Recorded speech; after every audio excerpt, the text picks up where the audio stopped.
Question में क्या पूछा गया है कि फाइंड मैक्सिमम फोर्स, ये जो फोर्स लग रहा है मैक्सिमम कितना होना चाहिए जिससे कि क्या दोनों डब्बे एक साथ चले। ठीक है, अब ये इंक्लाइन प्लेन का हमें फ्रिक्शन कोएफिशिएंट दिया गया है म्यू एस। ठीक है, तो सबसे पहले अगर ऐसे सवाल हमें देखने हैं तो हमें क्या करनी होगी, डायरेक्शन देखनी होगी कि फ्रिक्शन फोर्स किधर तरफ लग रहा होगा। ठीक है ना, ऊपर भी लग सकता है, नीचे भी लग सकता है। अब अगर हम इसको ऐसे सोचें कि ये जो ब्लॉक है अपना बड़ा वाला और इसको हम यूं ऐसे धक्का दें, तो अगर ऐसे धक्का देंगे किसी भी चीज को तो बहुत तेजी से अगर धक्का दें तो ब्लॉक कहाँ जाएगा, ऊपर की तरफ। ठीक है, और अगर इसको बहुत धीरे धीरे धीरे धीरे धीरे धीरे लेके जा रहे हैं तो क्या होगा, डब्बा नीचे गिर जाएगा। तो हमसे केस क्या पूछा गया है कि मैक्सिमम फोर्स बताओ जिससे कि डब्बा कहाँ चढ़े जाए, ऊपर की तरफ चढ़े जाए। तो अगर डब्बा ऊपर की तरफ जाएगा, फ्रिक्शन फोर्स क्या कहेगा कि भाई यहाँ पर आके ऐसे बैठ जाएगा फ्रिक्शन फोर्स कि अच्छा खासा दोनों लोग रेस्ट पे बैठे हो, क्यों चल रहे हो। तो वो कहेगा नहीं नहीं, हमें तो मैक्सिमम फोर्स लगाया जा रहा है तो हम तो ऊपर भागेंगे। तो कहेगा कहाँ भागोगे, तो कह रहा है कहीं नहीं भागोगे। तो फ्रिक्शन फोर्स कहाँ आएगा, इस पे नीचे की तरफ ऐसे लगने लगेगा। ठीक है ना। और अगर इसमें तुम्हें बोला गया है कि find maximum force such that both the डब्बास कैसे एक साथ चले, तो यानी इसका भी बड़े वाले का भी एक्सेलरेशन ए होना चाहिए और छोटे वाले का भी एक्सेलरेशन ए होना चाहिए। तो ऐसे सवाल करने के लिए ट्रिक क्या बताइए कि सबसे पहले एक्सेलरेशन की वैल्यू निकालना सीखो। और हमें एक्सेलरेशन की वैल्यू कहाँ पर मिलेगी, जहाँ पर फोर्स नहीं लग रहा होता है हमें हमेशा एक्सेलरेशन की मैक्सिमम वैल्यू वहीं से मिलती है और जो रियल वैल्यू होती है वहीं से मिलती है। तो अब फोर्स कहाँ नहीं लग रहा, छोटे वाले डब्बे पर नहीं लग रहा, तो हमें वैल्यू कहाँ से मिलेगी, छोटे वाले डब्बे से मिलेगी।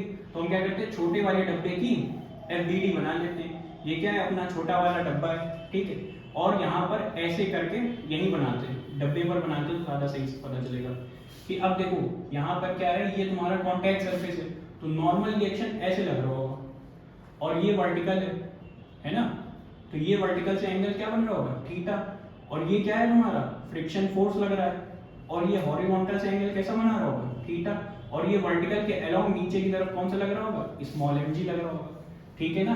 तो अगर मैं कंपोनेंट करूं तो अगर मैं एक्सिस कैसे चूज करूंगा, ऐसी क्यों चूज करी, क्योंकि अपना सेकंड स्टेप क्या होता है, हमेशा एक्सेलरेशन की डायरेक्शन में ही हम लोग सारे फोर्स देखते हैं। तो हम लोग ने ऑलरेडी ये मान लिया है कि छोटे वाले डब्बे और बड़े वाले डब्बे का एक्सेलरेशन हॉरिजॉन्टल होगा। तो अगर दोनों का एक्सेलरेशन हॉरिजॉन्टल होगा तो दोनों की क्या होगी, सारे फोर्स को रिजॉल्व भी हम लोग कैसे करेंगे, हॉरिजॉन्टल करेंगे।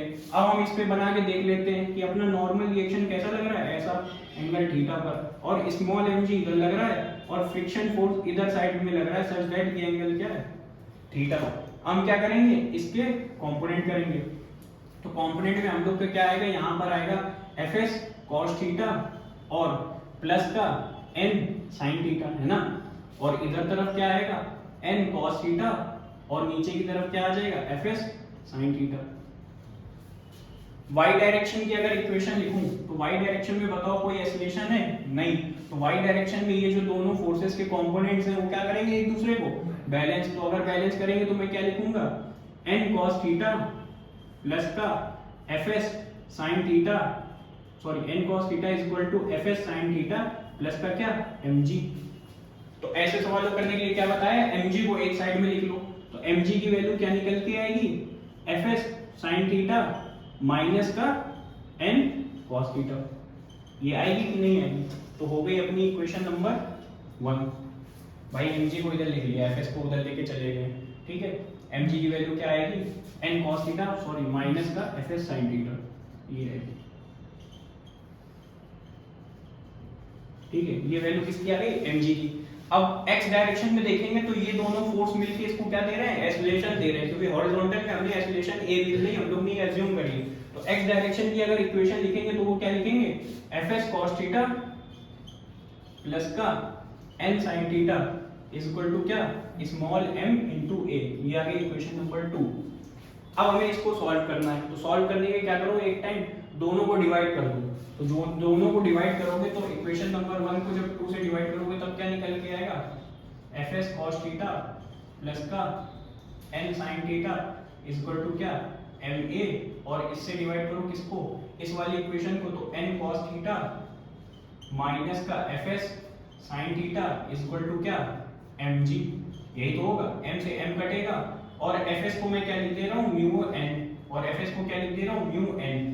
अब नॉर्मल रिएक्शन सब में आ रहा है तो नॉर्मल रिएक्शन में डायरेक्ट काट दूं, नॉर्मल रिएक्शन डायरेक्ट काटूंगा तो बचेगा क्या, म्यू cos थीटा प्लस का sin थीटा अपॉन में cos थीटा माइनस का म्यू साइन थीटा, और इसकी वैल्यू किसके बराबर आएगी, a बटा g के बराबर आएगी। अब इसको और सिंपलीफाई कर दो, पूरी इक्वेशन को cos थीटा से ऊपर नीचे डिवाइड मल्टीप्लाई कर दो, ठीक है ना।